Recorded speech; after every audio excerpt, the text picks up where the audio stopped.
नमस्कार दोस्तों। यूरोप के बाद अब अफ्रीका में वॉर शुरू हो गई है। बात हो रही है सूडान की। Conflict could force more than 800,000 people to flee Sudan. Fighting still continues. Hospitals and shops in Khartoum are running low on supplies. With tens of thousands of people caught in the crossfire. The violence just doesn't stop. जहां पिछले कुछ हफ्तों से कुछ ऐसे developments हुए हैं जिनका डायरेक्ट इंपैक्ट आप पर और मुझ पर हो सकता है। सूडान एक ऐसा देश जो भारत से 5000 किलोमीटर दूर होने के बावजूद भी इस देश में जो हो रहा है उसका इंपैक्ट हमारी इकोनॉमिक पर यानी वायलेट पर हो सकता है। लेकिन आज हम समझेंगे कि कैसे कुछ देश अफ्रीका के देशों का इस्तेमाल करके भारत जैसे देशों को गुलाम बनाना चाहते हैं।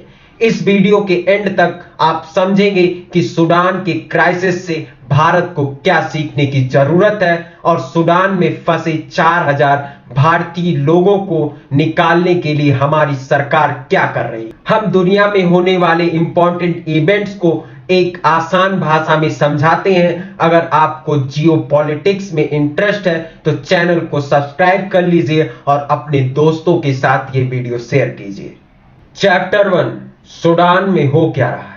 भारत और सूडान दोनों देश इतने दूर होने के बावजूद भी दोनों देशों में काफी समानताएं हैं।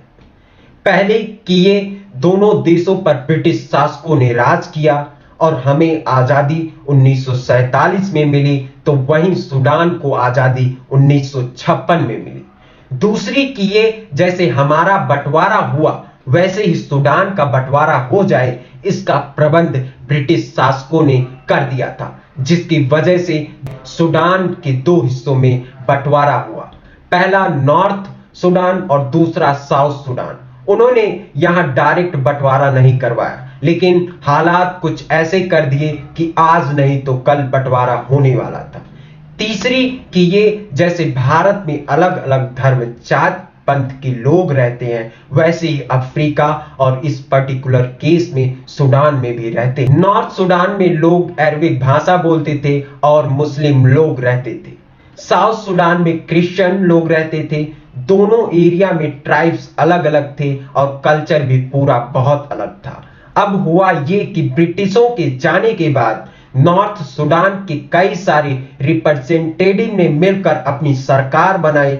साउथ लोगों को लगने लगा कि अरे अब हमारी बातें कौन सुने, तो साउथ सूडान के लोग धीरे धीरे दूर होने लगे, इतने कि back to back civil war होने लगी। लंबे समय के लिए सिविल वार होते रहे, फिर कुछ सालों के लिए शांति हुई, उसके बाद फिर से वार सिलसिला चलता रहा 1989 तक। अब आते हैं हमारे पहले कहानी के किरदार पर, उमर अल-बशीर। इन्हें यह बात समझ आ गई थी कि लोग सिविल वार के चलते सरकार से तंग आ गए हैं, उनका डेमोक्रेसी पर से विश्वास उठ गया है। इस बात का फायदा लेकर उन्होंने 1989 में सत्ता में बैठी सरकार को उखाड़ फेंका। लेकिन क्या यहां विद्रोह खत्म हुआ? बिल्कुल नहीं, सिर्फ तरीके में बदलाव हुए। नॉर्थ सूडान के लोग साउथ सूडान के लोगों को डोमिनेट करते रहे और साउथ के लोग नॉर्थ के लोगों से आजादी चाहते थे। उमर अल-बशीर ने सूडान के वेस्टर्न एरियाज के ट्राइबल्स लोगों को भड़काना शुरू किया और उनके हाथों में बंदूक थमाई। काफी आसान भाषा में समझाया जाए तो ये लोग तालिबान की तरह कट्टर आतंकवादी थे जो 1980 से लेकर 1990 तक पड़ोसी देश को लूटते रहे और वहां के गांव में डकैती करते रहे। लेकिन अब इन्हें सरकार से सपोर्ट मिल रहे थे, जैसे CIA और पाकिस्तान ने मिलकर मुजाहिदीन बनाया, वैसे ही यहां झांझमेड़ बन गया ताकि कल जाकर उनके मिलिट्री को सपोर्ट किया जा सके। लेकिन यहां सारे एफर्ट्स फेल हो गए और 2011 में साउथ सूडान के अलग अलग देश बन गए, जिसने खुद की सरकार बनाई। अब साउथ सूडान को भूल जाते हैं और फोकस करते हैं नॉर्थ सूडान पे, जहां जांजीफीद के लोग अचानक जॉबलेस हो गए। फिर उन्हें ऑफिशियली उन्हें कुछ काम मिले, इसलिए RSF यानी रैपिड सपोर्ट फोर्स बनी, लेकिन नाम बदलने से मिलिटेंस मेंटालिटी नहीं बदलती। इस ग्रुप ने कई मानव अधिकार का उल्लंघन किया, सिविलियंस के साथ बर्बरता की और आपको पता ही नहीं है कि जो लोग अपने घर में सांप पालते हैं वहां सांप आज नहीं तो कल उनको काटेगा ही। यह एक इनवर्स सच्चाई है। धीरे धीरे जांजबीद और पावरफुल बनता गया और उनमें से नए नए लीडर्स उभर कर आए। उमर अल बशीर के बाद अब्दुल फतेह अल बुरहान प्रेसिडेंट बन गए। कैसे? बिल्कुल हमारे पड़ोसी देश जैसे। वाया ये मिलिटेंट्स को इन 2019 में बुरहान पहले सूडान आर्म फोर्स के लीडर थे और उनके डेप्टी थे ये इंसान मोहम्मद हमदान डगलो। साथ काम करने के बावजूद भी इन दोनों में बिल्कुल नहीं बनती थी। फिर भी 2019 में साथ मिलकर उमर अल बशीर को उखाड़ फेंका। बुरहान ने एक प्लान बनाया कि सूडान की आर्मी को जांजीवीद के मिलिटेंट्स से बनी आरएफ को मिलाकर एक संगठन बनाया जाए और यहां से प्रेजेंट डे कॉन्फ्लिक्ट की शुरुआत की जाए, क्योंकि बुरहान बशीर के पुराने एसोसिएट्स को एक चिंगारी देना चाहता था और आरएसएफ के लोग किसी के अंडर काम नहीं करना चाहते थे। अब सूडान को एग्जैक्टली कंट्रोल कौन करेगा, आर्मी या आरएसएफ? इस सवाल का जवाब ढूंढने के लिए दोनों फोर्सेस ने एक दूसरे के ऊपर गोलियां बरसाई। फिर 15 अप्रैल 2023 को दोनों ग्रुप्स ने सूडान के कैपिटल खर्तूम में एक दूसरे पर गोलियां चलाई। सिविलियंस के घरों पर भी अटैक्स हुए। इस सिविल वार में कोई भी सेफ नहीं है। चैप्टर 2 अफ्रीका का इंपॉर्टेंस। जब भी हम अफ्रीका के बारे में सोचते हैं तब हमारी आंखों के सामने आते हैं रेगिस्तान, लेकिन असल में इसकी वास्तविकता अलग है। अफ्रीका महत्वपूर्ण है उसके पानी के लिए। ये है हॉर्न ऑफ अफ्रीका और ये है ग्रेटर हॉर्न ऑफ अफ्रीका। कहते हैं कि इन सारे देशों में हमेशा कॉन्फ्लिक्ट चलता आया है और इस कॉन्फ्लिक्ट का फायदा लेने की कोशिश हर बड़ी पावर करती है, जिनमें अमेरिका, चाइना, रसिया, सऊदी अरबिया जैसे देश शामिल हैं। जरा इस इमेज को ध्यान से देखिए कि इस रीजन में कितने अलग अलग मिलिट्री सुविधाएं हैं। जिबूती एक ऑलरेडी चाइनीज कॉलोनी बन चुका है। आखिर इस एरियाज में इतने सारे पार्टीज का इंटरेस्ट क्यों है? इसकी वजह है पानी। यह एरिया मिडिल ईस्ट के बीच में है और मिडिल ईस्ट यानी ऑयल और ऑयल यानी पैसा, यानी जो इस ग्रेटर हॉर्न ऑफ अफ्रीका को कंट्रोल करेगा वो वर्ल्ड ट्रेड का 12%, 20% ऑयल का ट्रेड कंट्रोल कर पाएगा। 2021 में सूज कैनल में एक शिप अटक गई और उसकी वजह से एक हफ्ते तक वह ट्रैफिक जाम जैसा सीन हो गया। भारत और सऊदी अरबिया के बीच ट्रेड इसी रास्ते से चलता है। हमें वहां से ऑयल आता है और हम भी मर्चेंटाइज इसी रूट से एक्सपोर्ट करते हैं। यानी यहां षड्यंत्र ये है कि दूसरे देश के लोग ऑयल की सप्लाई को कंट्रोल करना चाहते हैं, जिससे आप और हम आम लोगों के लिए ऑयल और महंगा हो। इसकी वजह से वेस्टर्न देशों का एशिया और चाइना जैसे देशों का इस एरिया में विवाद बढ़ाए रखने में इंटरेस्ट है। वह चाहते हैं कि इन अफ्रीकन देशों में डेवलपमेंट ना हो, क्योंकि डेवलपमेंट हो गई तो खुद अपने अधिकार के लिए लड़ेंगे, खुद की नेवी बनाएंगे, खुद के बंदरगाह बनाएंगे, खुद की रिसोर्सेज खुद ही कंट्रोल करेंगे और ट्रेड में एक पार्टनर बन जाएंगे। और दुनिया के सारे ग्रेट पावर्स उन्हें एज ए पार्टनर नहीं, एज ए गुलाम बनाए रखना चाहती है। जरा सोचिए, इनमें से कोई भी देश अपने खुद के वेपन्स नहीं बनाता तो यह बंदूकें आती तो आती कहां से हैं? सूडान का काफी बड़ा कोस्ट लाइन रेड सी पर है और उनकी पोर्ट्स उड़ान में यूएई और रसिया दोनों मिलिट्री बेसेस बनाना चाहते हैं। रसिया की वजह से अमेरिका का इस देश में इंटरेस्ट और बढ़ गया है। अमेरिका की हमेशा से एक ही कोशिश रही है कि रसिया को यहां अपना बेस बनाने ना दिया जाए और इससे पहले साल फरवरी 2023 में सूडान की आर्मी ने सूडान पर पोर्ट्स बनाने की परमिशन दे दी थी। रसिया ने अपने लेवल पर सूडान को भी ज्यादा से ज्यादा हथियार देने का वादा किया और एडवांस फाइटर मशीन भी। और रसिया का वैगनर ग्रुप 2017 से ही सूडान की गोल्ड माइन को कमर्शियली एक्सप्लॉइट कर रहा है और चाइना ने सूडान को बेल्ट एंड रॉक का हिस्सा बनाया। सूडान और चाइना ने mining, hydro power plants, infrastructure project और ऐसे कई सारे प्रोजेक्ट्स में कॉपरेट किया है। सूडान के ऑयल सेक्टर पर चाइना इतना कंट्रोल है कि 2011 में सूडान बनने से पहले सूडान के ऑयल सेक्टर में चाइना की मोनोपोली थी। चाइना सूडान में कई प्रोजेक्ट्स कर रहा है, health care, ports development, airports development, और उन्होंने $2.5 बिलियन के लिए लोन भी दे चुके हैं।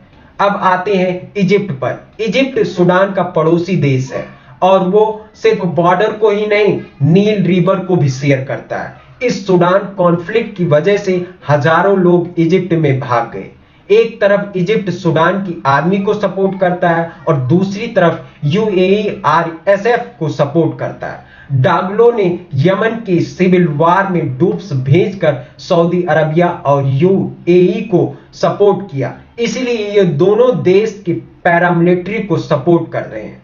लेकिन यूएई एक लॉन्ग टर्म गेम खेल रहा है। उनका ऑब्जेक्टिव क्लियर है, एक ज्यादा से ज्यादा पोर्ट्स पर मिलिट्री का कंट्रोल पाओ और फॉर्मल लैंड में इन्वेस्ट करके अपने देश की फूड सिक्योरिटी को इंश्योर करो। Yes, UAE investing a formal land ताकि कंपनीज वहां फूड ग्रो करें, उन्हें एक्सपोर्ट कर सकें, और ट्रेड पर कंट्रोल पाने के लिए वह सूडान की आर्मी के साथ पोर्ट्स मांग रहे हैं। ये सब पढ़कर ऐसा लग रहा होगा कि सूडान के लोगों की जिंदगी तो तबाह हो रही है। काफी बार एक देश के इंटरेस्ट से दूसरे देश के इंटरेस्ट से काफी क्लैश होता है और इसका रियल इंपैक्ट ग्राउंड लोगों को सहना पड़ता है। करप्ट सरकार, सिविल वार और फॉरेन इंटरेस्ट, इन तीन रीजन्स की वजह से अफ्रीका आज भी युद्ध की आग में झुलस रहा है। Chapter 3, lesson for Bharat. Sudan की हिस्ट्री को देखें तो पता चलता है कि नॉर्थ और साउथ सूडान में रिलीजियस और इतने आइडेंटिटिक इश्यूज थे जिसकी वजह से 2 सिविल वार हुए और फाइनली साउथ सूडान अलग हो गया। This shows the importance of nation building. हम हमेशा कहते हैं कि यूनिटी इन डाइवर्सिटी, लेकिन सिर्फ कहने से यूनिटी नहीं बनती। एक्चुअली दूसरे कल्चर को सीखना और अप्रिशिएट करना पड़ता है। आज भी हम भाषा और रिलीजियस के बेसिस पर लड़ते रहते हैं। नॉर्थ ईस्ट लोगों को एज ए फॉरेनर ट्रीट करते हैं। हमारा ये नैरो माइंड हमारे ही लोगों को हमेशा से दूर ढकेल रहा है। अफ्रीकन देश और भारत दोनों यूरोपियन कॉलोनीज थे और ब्रिटिश शासकों ने ये इंश्योर किया कि नए प्रॉब्लम्स हम क्रिएट कर ही निकलेंगे, क्योंकि वह एक नई तरह के कॉलोनाइजेशन शुरू करना चाहते थे, रोमोट कॉलोनाइजेशन, ताकि वो हमारे देश के इंटरनल मैटर में दखल अंदाजी कर सकें, यहाँ इन स्टेबिलिटी बढ़ाएं और उनके इंटरेस्ट प्रोटेक्ट करके इससे बाहर निकलने का एक ही तरीका है कि खुद आत्मनिर्भर बनो। अफ्रीका की ये सारे देश हमारे नेचुरल एलाइज हैं, क्योंकि भारत उन्हें एज ए कॉलोनाइजर नहीं देखता। अगर भारत को एक सुपर पावर बनना है, एक ग्रेट पावर बनना है, तो ऐसे ही भारत को अलग अलग देशों से दोस्ती बनानी होगी। Chapter 4, conclusion. 4000 भारतवासी सूडान में फंस गए हैं और भारत का एक mission, leave no Indian behind. RSF ने एयरपोर्ट्स पर ही अटैक किया।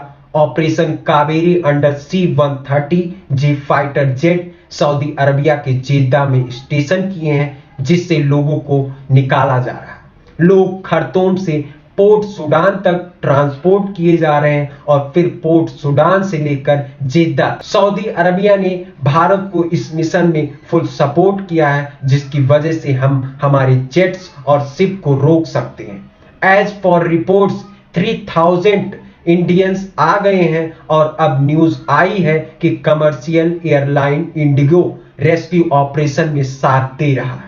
अब फोकस शिफ्ट हुआ है उन भारतीयों पर जो रिमोट एरियाज में ऑयल एक्सप्लोरेशन के काम के लिए रहते थे। उन्हें वहां से निकालना काफी चैलेंजिंग होगा। Leave no Indian behind. Common sense यही कहता है कि हर सरकार की ये ड्यूटी है कि वो अपने किसी भी नागरिकों को पीछे ना छोड़े। एक ऐसे देश में ना छोड़ें जो इतना अनस्टेबल बन गया। लेकिन आपको सुनकर सरप्राइज होगा कि ऐसे बहुत कम देश हैं जो अपने ही देश के नागरिकों को वहां से निकालने के लिए पूरी जिम्मेदारी लेते हैं। यूएस ने अपने डिप्लोमेट्स को निकाला और फिर नागरिकों से कहा कि सिविलियंस इवैक्यूएशन करना सेफ नहीं है। ब्रिटेन के इवैक्यूएशन एफर्ट्स के कोऑर्डिनेट्स नहीं थे, जहां दूसरे देश अपने ही नागरिकों को पीछे छोड़ रहे हैं। वहां भारत ने अपने ही नहीं बल्कि फ्रांस के लोगों को भी निकाल रहे हैं। इस मूव के लिए भारत को फ्रांस ने धन्यवाद भी किया है। भारत आज जियोपॉलिटिक्स में काफी इंटरेस्टिंग पोजीशन पर है, जहां हम ग्लोबल साउथ के लीडर बन सकते हैं। ग्लोबल साउथ यानी वो सारे देश जो पहले एक कॉलोनी हुआ करते थे, जो गरीब थे, जिनके ऊपर अत्याचार हुए, उनकी आवाज बनने की क्षमता भारत में है। जहां दूसरे अफ्रीका की गरीब देशों को आज भी सिर्फ उनके जियोग्राफिकल लोकेशन या फिर उनके रिसोर्सेज के लिए एक्सप्लॉइट करते हैं, हम उन्हें एज एन इक्वल पार्टनर देखते हैं। हम अफ्रीका की 4th biggest trading partner free में वैक्सीन देते हैं, उनके स्टूडेंट को स्कॉलरशिप देते हैं, वहां सोलर पावर प्रोजेक्ट शुरू करके उन्हें क्लीन एनर्जी देने की कोशिश करते हैं। और दूसरे देशों में और भारत में यही डिफरेंस है। अगर आपको इस वीडियो से वैल्यू मिली है तो चैनल को सब्सक्राइब कर लीजिए और अपने दोस्तों के साथ ये वीडियो शेयर जरूर करें। आज के लिए बस इतना ही, धन्यवाद।